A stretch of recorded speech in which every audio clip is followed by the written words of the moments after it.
좋은 날입니다. 12월 26일 GT 묵상에 함께 하신 여러분 환영하고 축복합니다. 오늘은 에스라 9장 1절에서 6절 말씀으로 에스라의 부끄러움이란 제목으로 하나님 말씀 나누겠습니다. 본문 말씀 함께 읽어봅니다. 제9장. 이 일 후에 방백들이 내게 나와 이르되, 이스라엘 백성과 제사장들과 레위 사람들이 이 땅 백성들에게서 떠나지 아니하고 가나안 사람들과 헷 사람들과 브리스 사람들과 여부스 사람들과 암몬 사람들과 모압 사람들과 애굽 사람들과 아모리 사람들의 가증한 일을 행하여 그들의 딸을 맞이하여 아내와 며느리로 삼아 거룩한 자손이 그 지방 사람들과 서로 섞이게 하는데 방백들과 고관들이 이 죄에 더욱 으뜸이 되었다 하는지라. 내가 이 일을 듣고 속옷과 겉옷을 찢고 머리털과 수염을 뜯으며 기가 막혀 앉으니, 이에 이스라엘의 하나님의 말씀으로 말미암아 떠는 자가 사로잡혔던 이 사람들의 죄 때문에 다 내게로 모여오더라.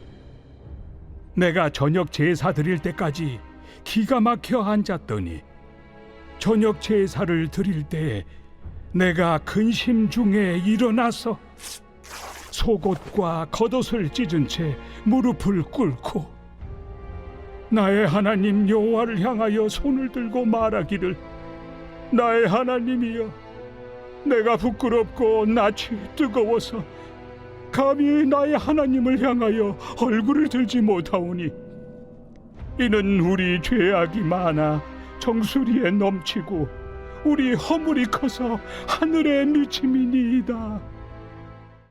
오늘 1절부터 4절 말씀을 보면 이스라엘의 죄에 대해서 기록하고 있습니다. 자, 지금까지 2차 귀환은 하나님의 은총이 있었어요. 순탄했습니다. 아닥사스다 왕의 호의가 있었고요. 대적들도 잠잠하게 공격하거나 음모를 꾸미거나 이런 일조차 없었단 말이죠. 외부적인 어려움은, 외부적인 공격은 없습니다. 그런데 문제는 내부에서 일어나기 시작하더라 하는 것입니다. 대략 1차 귀환 이후에 80년이라는 시간이 흐르게 되었습니다. 그 가운데에 성전을 건축했고요. 성전을 건축하고도 한 3, 40년 흐른 시간이죠.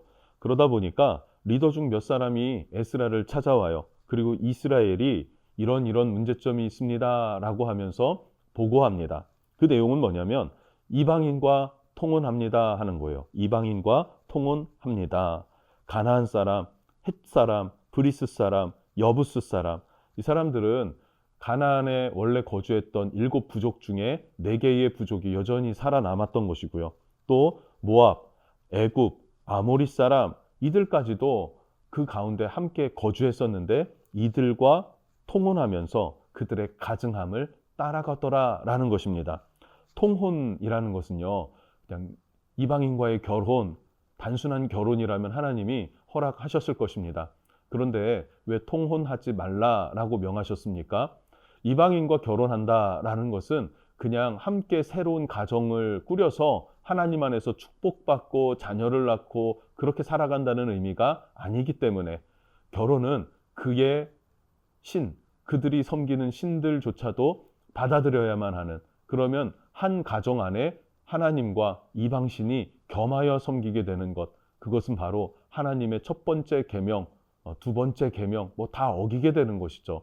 하나님의 1번 계명부터 어기기 시작하기 때문에, 그러면 하나님의 백성으로서 구별됨도 사라질 것이고 하나님 백성으로서의 정체성도 사라지게 되는 것입니다.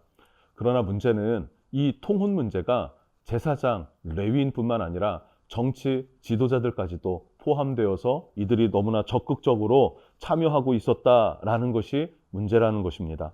이스라엘은 지금 포로에서 풀려났어요. 그나마 완벽한 자유는 아닐지라도 자유를 얻어서 민족의 정체성을 다시 세워야만 하는 그런 상황입니다. 그런데 민족의 정체성을 세우기는커녕 더 혼탁하게 되어져가는 이 형국, 이 상황, 이런 악을 하나님 앞에 저질렀구나 하는 것이죠. 이 말을 들은 에스라는 어땠을까요? 3절과 4절 말씀을 보면 에스라는 겉옷을 찢어요. 속옷도 다 찢었다고 합니다. 그리고 머리털과 수염을 잡아 뜯으면서 그냥 기가 막힌 채로 주저앉아 있어요. 주저앉아 있는 그때에 그래도 하나님을 두려워하는 사람들이 남아있지 않았겠습니까? 이건 아닌데 라고 생각했던 사람들, 그들이 에스라 가운데로 모여들게 되었습니다. 에스라는 저녁 제사를 드릴 때까지 그렇게 넋놓고 앉아있더라 라고 성경은 말하고 있어요. 이스라엘 백성들, 하나님 앞에 구별된 자들, 구별된다, 거룩하다, 이 카도시라는 단어가 거룩인데요. 이 거룩, 카도시는 구별한다 라는 의미예요. 그런데 이제 구별되지도 않아요. 그런 상태가 돼버렸습니다. 좌절과 낙심과 정체성은 잃어가는, 그러면 비전도 없고 하나님 나라의 성취도 없고 구원도 이룰 수 없는 그런 지경에 이르는 것입니다. 자, 그러나 이것의 반전, 이 상황의 반전은 어디에서부터 시작되겠습니까? 그것은 바로 5절, 6절을 보면 회개하며 기도하는 에스라의 모습을 통해서 발견하게 됩니다. 자, 저녁 제사가 되자 그 자리에 어떡합니까? 무릎을 꿇고 나의 하나님 여호와를 향하여 손을 들고라 그래요. 무릎을 꿇고 여호와 하나님을 향하여 손을 들어 기도하기 시작한다. 여러분, 우리의 삶에도 문제가 있지 않습니까? 풀리지 않는 숙제, 넘어설 수 없는 장벽 앞에 그냥 바둥거리는 것 같을 때, 그때 우리는 무엇을 시작해야 될까요? 기도입니다. 그런데 그냥 기도가 아니라 회개의 기도가 필요할 때입니다. 회개의 기도가 필요할 때.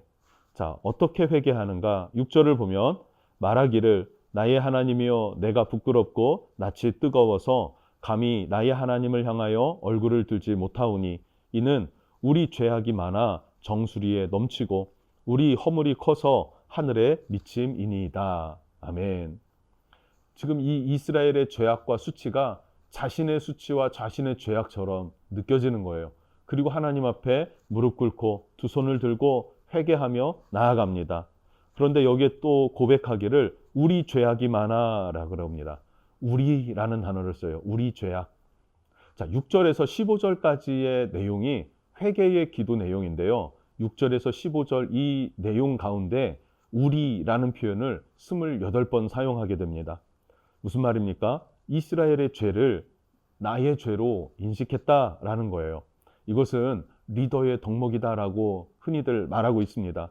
그러나 리더의 덕목이지만 또 이것은 한 민족, 하나님의 자녀, 이스라엘의 특징이기도 합니다. 성도의 특징은 뭐 정치가 이렇게 잘못됐어, 나라가 이렇게 잘못됐어, 뭐 세상이 이렇게 잘못됐어 라고 말할 수 있는데 정말 하나님의 자녀라면 그것을 나의 아픔으로 여기고 회개하며 기도할 줄 아는 것, 그것이 바로 하나님의 자녀의 특징이라는 것 우리가 기억하면 좋겠습니다.